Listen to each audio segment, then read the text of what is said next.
This is a combat report attributed to the USS Intrepid, the ship that survived 5 kamikaze attacks during World War II and still lives today to tell the tale.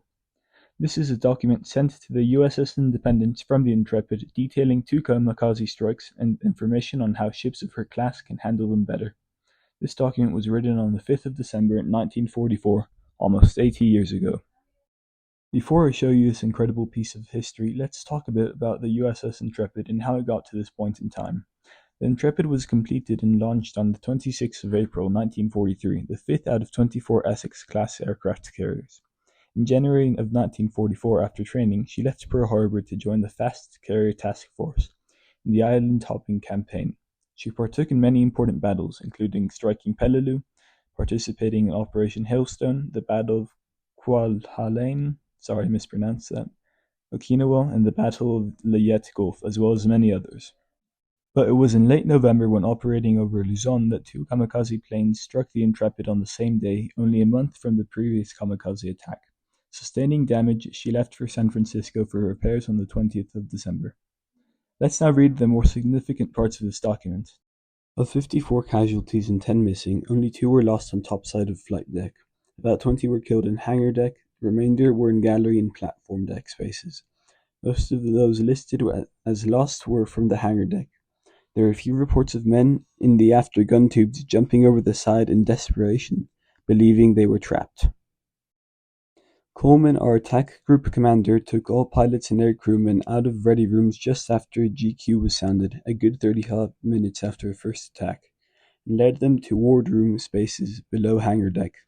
This is a valuable lesson Coleman learned on the Franklin.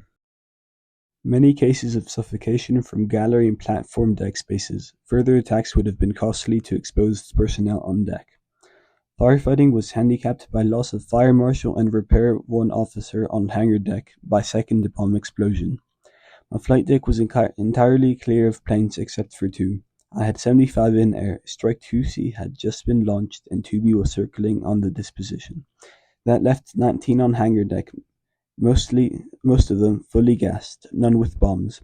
Burning planes on hangar deck ignited 50 caliber bullets, ammunition in VFs and 20mm in VBs, a very considerable hazard while personnel were trying to fight fires on that deck.